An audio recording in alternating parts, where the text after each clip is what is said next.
Welcome, everybody, to the very next episode of The Remedy with Tova Sido Shrank. And... Did you change your name? Not yet. But I'm married, so I'll give a shout out to my cute hubby. Janice Gaunt and... Tom Bridwell. Not changing your name, Bridwell. Tom? Tom Bridwell. Craig was adding me to his golf membership, and he was like, what would you like for your name to be on the membership? And I think that was his way of saying, are we going to change your name or not? Poor Janice doesn't feel that good today. I don't feel very well. Oh, you could have just stayed in the bed, Janice. Poor Janice had shoulder surgery. Yes. And it's been almost 2 weeks. Almost. God, but it is such a pain. It is a pain. Truly a pain and a lot of pain. Yeah, it's a lot of pain. It just, everything you do, you put your shirt on, it hurts so freaking bad to put your shirt on, and like a t-shirt or a sweatshirt or something, it's just so painful. Hard. And it doesn't matter that you got it on your left and you're right-handed, because it's like you don't understand how important your pinky is until you hurt your pinky. Yeah. And your shoulder, your sleep is compromised. Everything. Yeah. It just is. Washing your hair. Yeah. Wiping yourself. Everything is compromised. Yeah, it really is. It's kind of crazy because all the movements that you do with your arm and, and then it's awful. It is I'm not so fun. sorry. It's okay. Oh, I hate it. It's just the way it is. Yes. Well. Yep. You only needed one surgery, right? There's no follow-up surgery? Okay, good. Yeah, just that. Well, just that is a lot. It's a lot. How long is it? How long is that surgery? It's rotator cuff, right? Yeah. What he did is he put he put in 4 screws in the bone, and then there was a torn. So he put those screws in, and then he did the bicep was torn. Ouch. Mm-hmm. So he had to fix that. Reconstruct that somehow. Yeesh. Did you have that same exact thing on your right? Mm-mm. So you didn't have the torn... I didn't have the torn bicep thing. I wonder how painful that is. Sounds painful. It is. Torn anything sounds awful. I know. The good news is that the screws will dissolve. Oh, okay. Yeah, so that's good. So you're not going to be going off at the airport? I don't have... Did he make those on a 3D printer? Well, at the airport, I have to do it because of my freaking knee. It's like I'm like metal. That is the bionic woman. I know. I have a...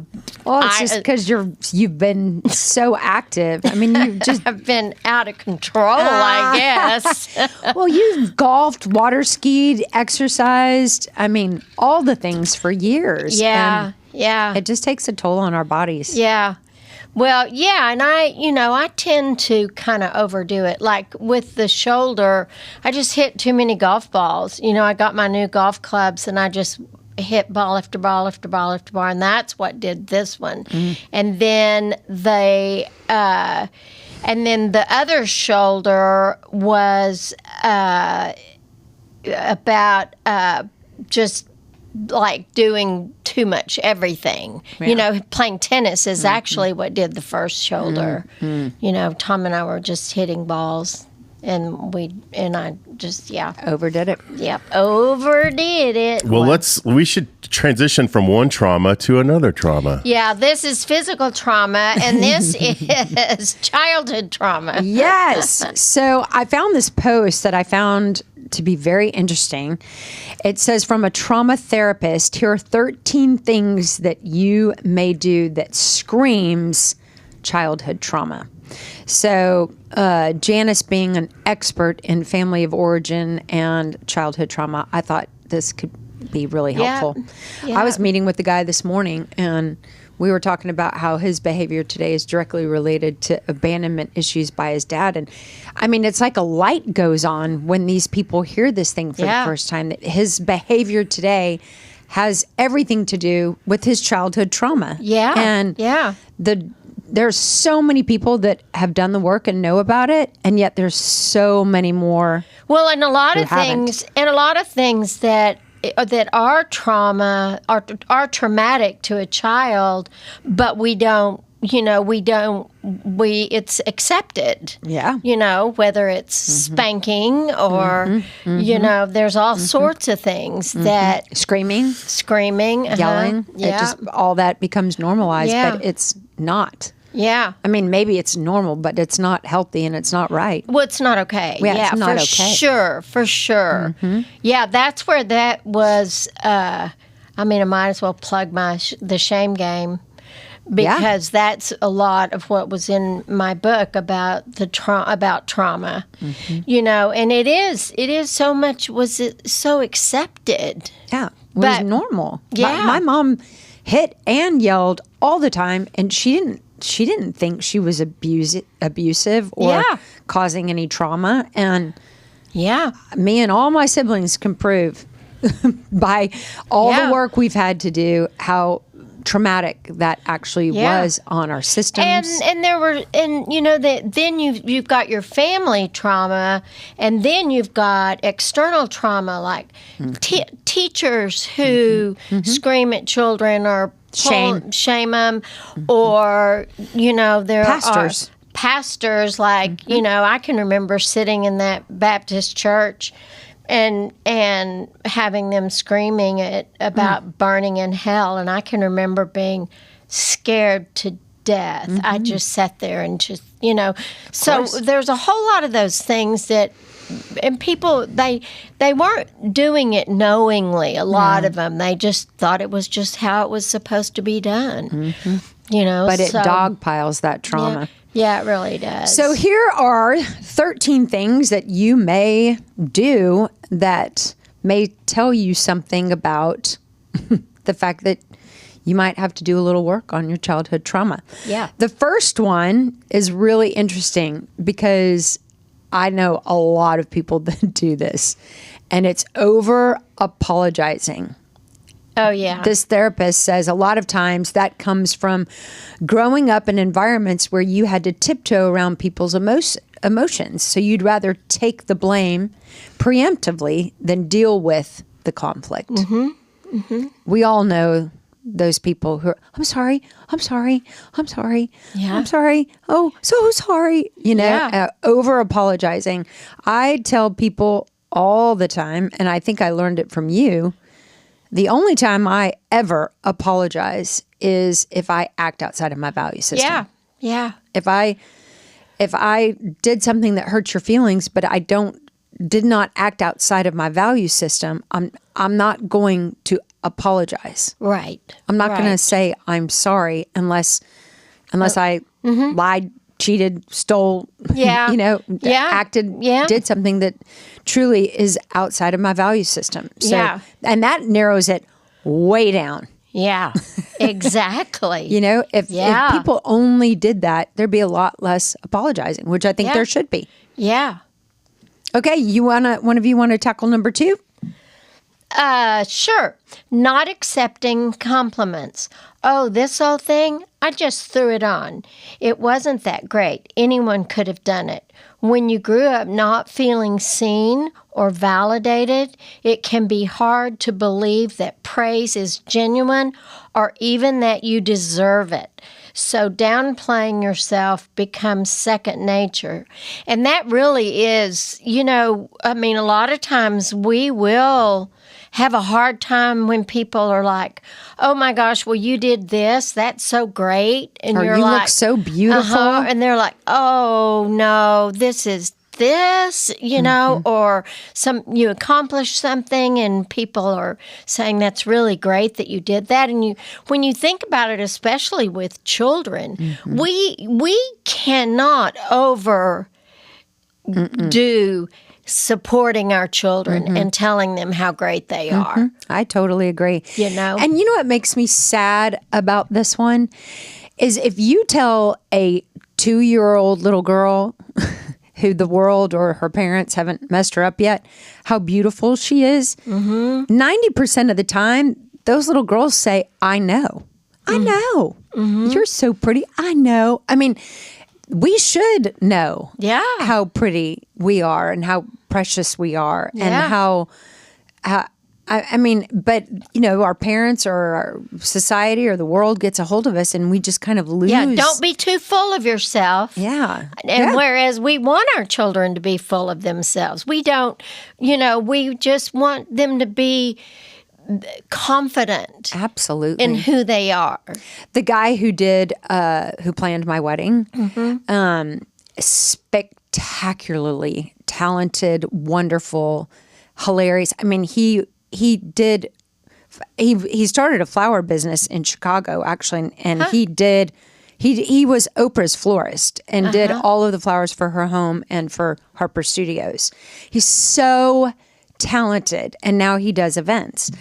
And watching what he did and looking at how beautiful he made the place settings, and he did the flowers and everything for our wedding. He could not take one compliment. And I was like, Drew, you have got to stop it. Like his creations, what he could do was unbelievable. And that's because he was taught that it wasn't, don't be too full of yourself. Yep. Yeah. And I mean, I sat him down at the end. I said, you have got to learn how to take a compliment. You are so talented. Like, those are gifts. We all have them. Yeah, we do. And so I think this is a really important one. Yeah, What's I think that? so too. I don't know where that came from. Did you hear that, Tom? Tom? Yeah, what is that? I don't know. Well, it's pretty. It is. It's nice. It must be something on my Instagram because when I pull up the thing, it's playing. That's why. That's hilarious. I'm like, wait, it's me. Sorry about that. Okay, Tom, tackle 3. Okay. Avoiding asking for help. You'll carry 5 grocery bags in each hand and struggle all the way up the stairs rather than ask someone to give you a hand. This usually stems from feeling like a burden or not wanting to owe anyone anything, a mentality that's often survival based. This is 100% me. I'm kind of worried that all 3 of these first 3 I suffer from. Really? I feel like at the end of this, it's going to be like, you might need to make an appointment with I do this all the time. I'll bring in all of the groceries and take 2 or 3 trips, but it's not. I'm doing that because I just want to do the task at hand. But do you like if Maureen is sitting on the couch and right there, I wouldn't even think to ask her to get up and help me. It's not because I'm like feeling like a burden. It's because it's my job. I was going to go to the groceries. I was going to bring the groceries home. I'm going to unload them all. I'm going to put them all away. Cook. Empty the dishwasher. It's my job. Well, so where did you get that? I don't know. But conversely, Maureen, she'll come home from the grocery store, and I'll be on the couch like half asleep watching golf on a Sunday, and she'll have one bag that she couldn't get on the first trip, and she'll be like, will you get the last bag? And I'm just like, seriously? I need to get up because you can't spend an extra 45 seconds going back to the garage. That's hilarious. I think it. I maybe only say it every 3rd time. I think I did this. I still do this. I mean, I can't tell you how many times I've said to Craig, I don't need your help. I can do it. And he goes, oh, we all know you can do it. I think I just so desperately wanted to stay off my mom and dad's grid. Like, I'll just do it. So. But you know, the thing about that is, too, too. I think sometimes we think that we're being nice in quotations by not, but yet I think that it is really good with relationships to ask them to help and then be appreciative that they did, so that, you know, Tom Gant will say, do you need help? And sometimes I'll say, yeah, that'd be great. And sometimes I'm like, no, I think I can get it all. You know, and it was fine. It wasn't like I wasn't doing something that was too much, you know. But I do think that it is good for us to be able to accept other people's help. I completely agree. I mean, I'll use you as an example. Like, I loved when I texted you, hey, I'm going to Kubi's after your surgery. What can I get you? What do you like from there? And you didn't even hesitate. You took me up on it. But so many, 90% of the people I know would say, oh, I don't need a thing. I have everything. Even though, you know, you kind of like the jalapeno pimento cheese from Kubi's, and a little sausage and homemade soup never hurt anybody. Oh my you know? gosh, and it was so good, and I really needed it. I needed food. Well, when I got in my accident and my friends really showed up to help and I needed their help. You did. I couldn't do anything. I know. And you know, I mean, and so I had to say yes, and I was determined that every single person who offered, I would take them up on it, and that it is wonderful to get help. Well, plus I think it's so important that we appreciate those people who are wanting to help us. Sure. Like when you called me and asked, you know, and I was like, yeah, that'd be great. And it makes me feel so good. And it gives you, and it's just, we don't have to be everything. No. And we don't have to do everything. No. Tom. Okay, number 4. This one is an annoying one. Over explaining. Sending a text explaining every reason why you can't make it to something, or you find yourself giving 5 back-to-back justifications for something small. It's as if you're trying to prove that your reasons are valid, which can come from feeling like you're needy and weren't enough on your own. Yeah. Okay, my batting average just dropped to 750 because this is one I do not do. Good. Oh, good. And you're right. At some point in my life, I realized how annoying this is, and I just kind of was like, I hope I don't do that. I'm not going to do that. I think maybe playing in bands, a bunch of different bands with a bunch of different personalities. Yeah. I think maybe I saw how this is so annoying and just learned to not do it. Yeah, like if somebody can't make something, just say, I won't be able to make it. Oh, gosh, I loved your invitation. I'm so sad I won't be able to make it, but I hope you have a wonderful time. And then you send a flower arrangement or something, and that you or you just say, gosh, I hate to miss it, but I can't be there. Yep. That's plenty. And nobody's going to say why. Yeah. I don't care why. Yeah, exactly. You don't care why. And so this one is a lot of people need to work on this one too. Sometimes sending 2 or 3 excuses is also an indicator that you're lying. Totally, Tom. Like if you're over explaining, like, what you got going on over there? Okay, you want to take number 5, Janice? Sure. Hyper independence. This can look like never letting anyone get close or needing to do everything yourself. When you've been let down or disappointed, especially at a young age, independent becomes a shield. It's almost like thinking, if I can't rely on anyone, I won't get hurt. 1,000% me. Really? 1,000%. Yep. I can do everything myself. Yeah. I can take care of myself. I don't need you. I can be very much like that. And, to be needless, wantless is really It's not realistic. that great. And yes. Because people like to have people that are vulnerable enough to have that transparency.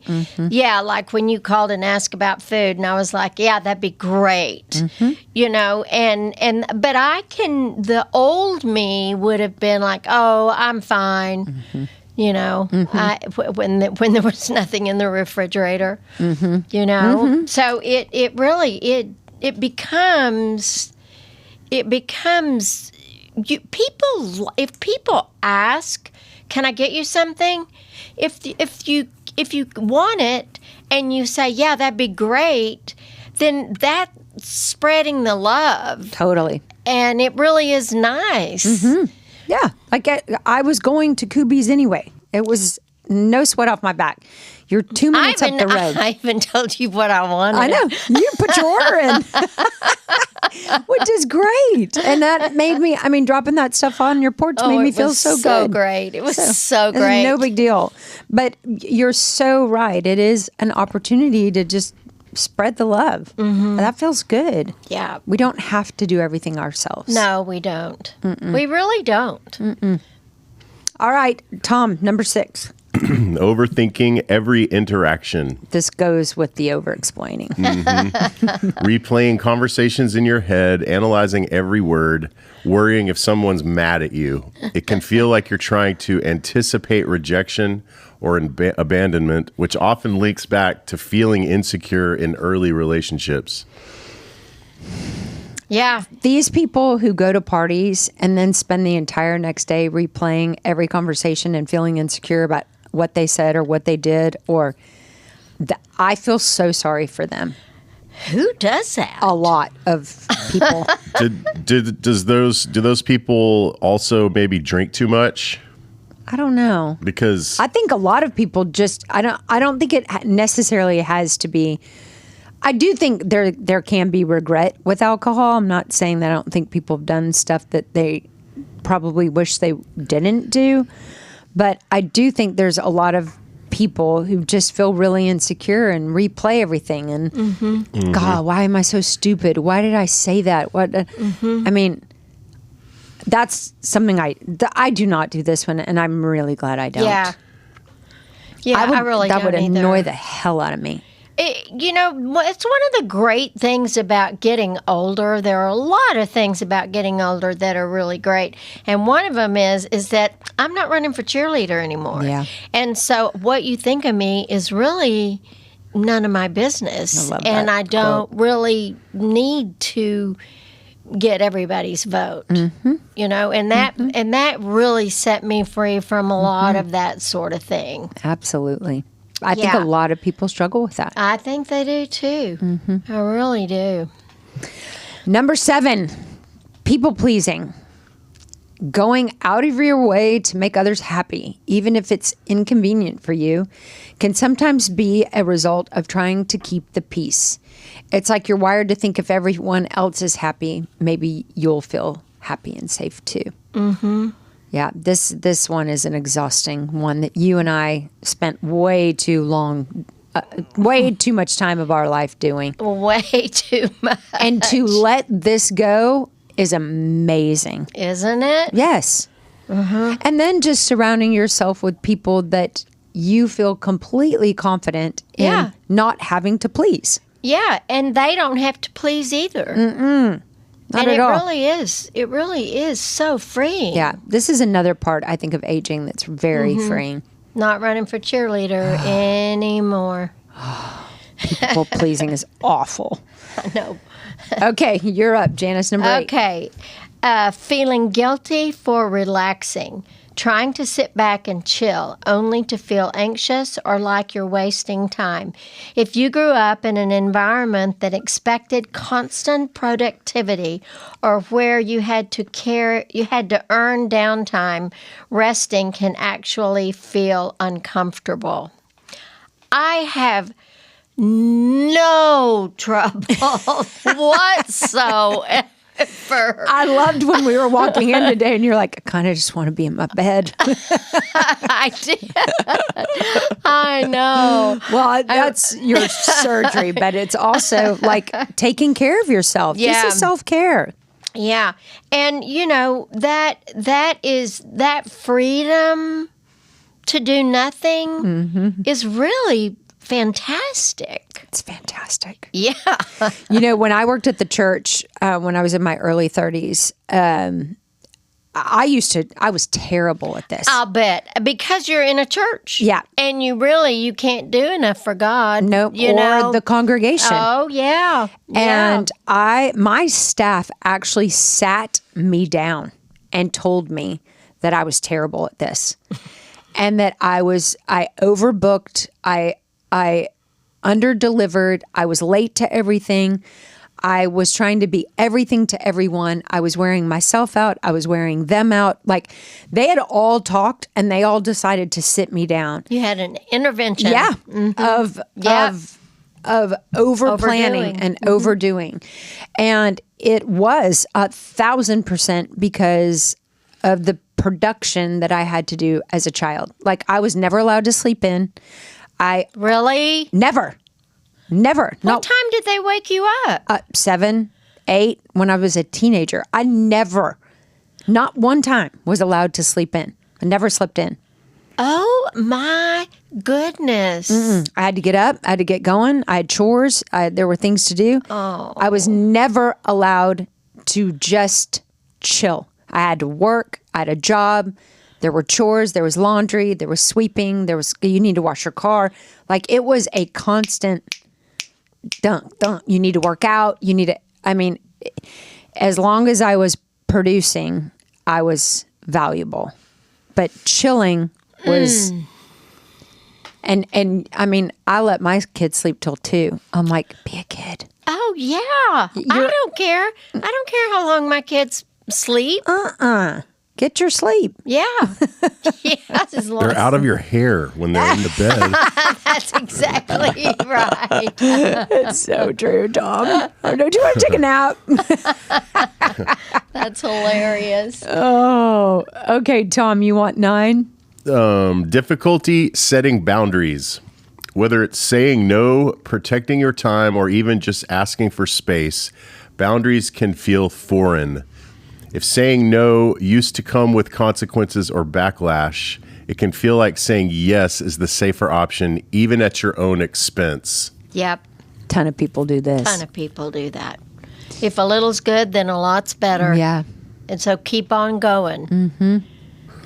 I think a lot of people have a hard time setting boundaries and doing things that they really don't want to do. I love your guideline that you gave me years ago. If you start your sentence with, I probably should, do the opposite. Yeah. Otherwise, you're going to spend your whole life shitting yourself. Yeah, and I that's was right. like, that is freaking brilliant. It is so true.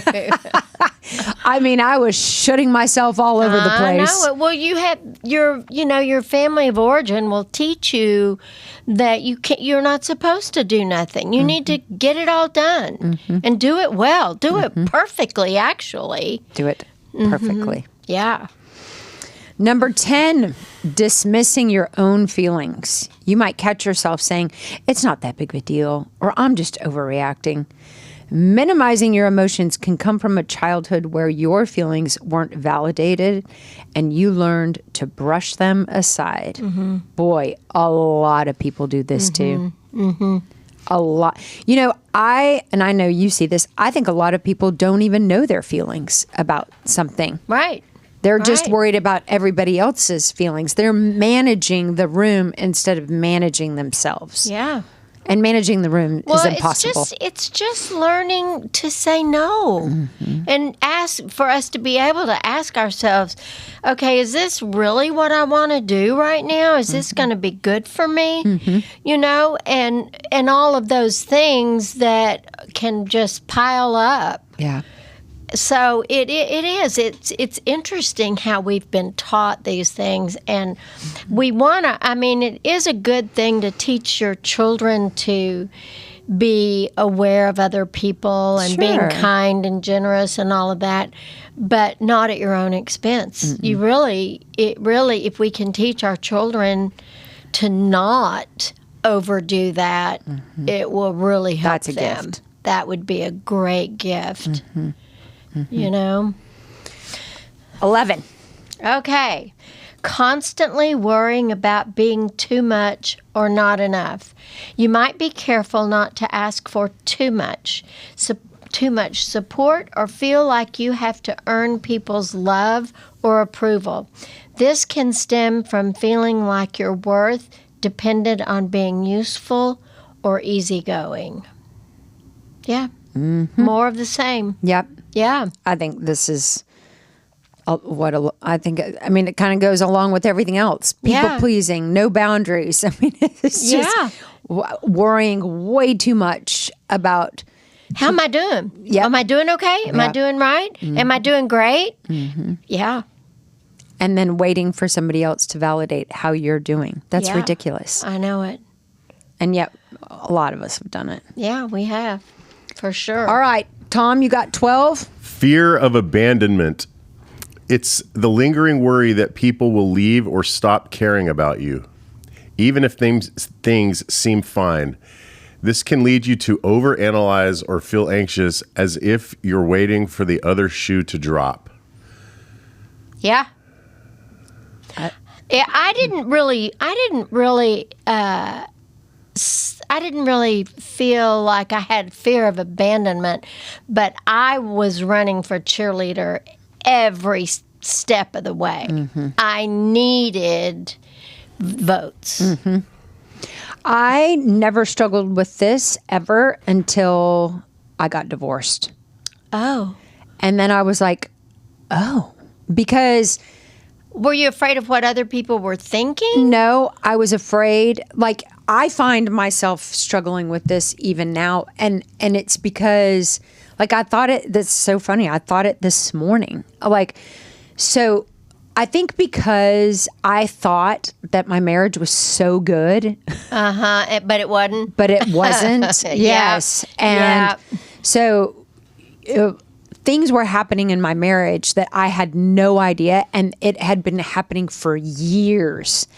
And so now I'm not thinking specifically like, I wonder what Craig's doing that I don't know about. I don't have that thought, but I feel like it's so good. Like, we have such a beautiful marriage and relationship. And when I hugged him goodbye today, I just hugged him so tight and in my mind. And I know it's my stuff. I know it's my trauma.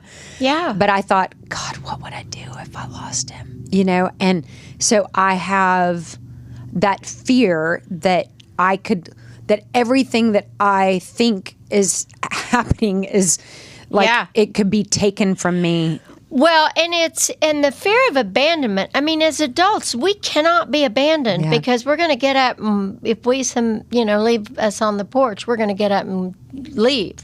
But I think the fear of being left, if some of you have had relationships that were maybe not as much as not as faithful as you wanted or whatever. So some of those wounds are really difficult to get rid of because I mean, I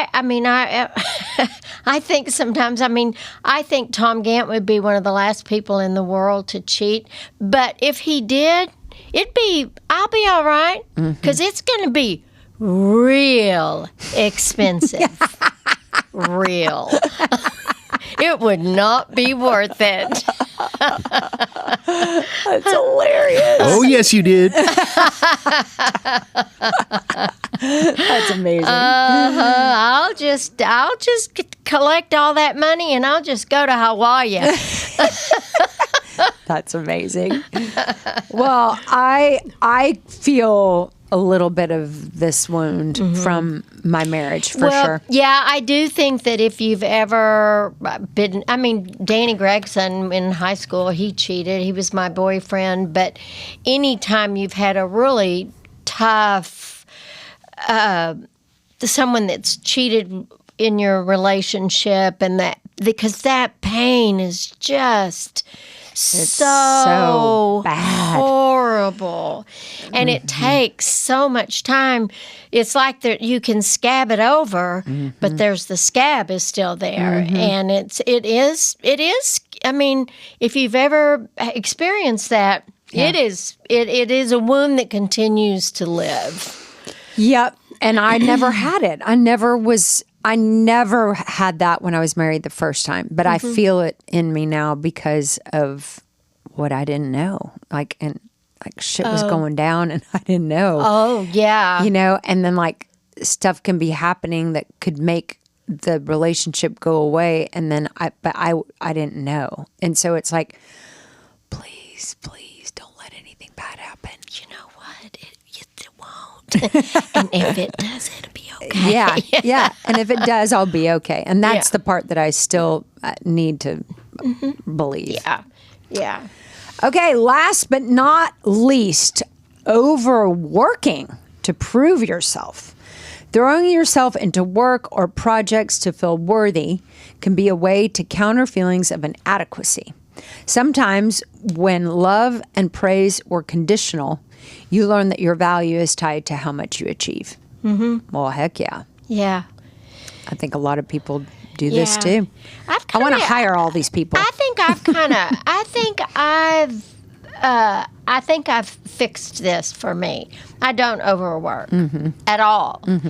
And I don't feel any need to necessarily prove myself, you know, but I used to really have this going on.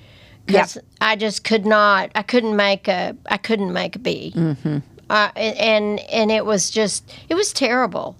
Because it was never good enough. Yeah, this is a no win. I mean, I've done it as well in my life, but I'm like you. Thank God I've let that go. But it's a lot of work to be perfect. It is a lot of work to be perfect. Shit, that takes too much work. It takes way too much work. Well, these were fantastic. Yeah, they really are, and I encourage anyone who really identified with some of this, take a look at it and really give yourself a freaking break and love yourself and treat yourself like you are the greatest thing ever and that you are enough, always enough. Just because you breathe. Just because you breathe. Just because you breathe the air. Yeah. It's just so unfortunate that we live in a society where how many likes on your Instagram, we think that says something about us. Yeah, I have no idea. Yeah, and it just doesn't. I've never even looked at it. Because it doesn't matter. No, it doesn't matter. It doesn't move the worthy needle at all. But unfortunately, we live in a world that says it does, and that's our work as humans. Yeah. So I got confused. I thought this was the Grammys. I was trying to play you off. Well, it kind of is the Grammys. You can play us off, Tom. No, the Grannies. That's hilarious. Y'all have a great week.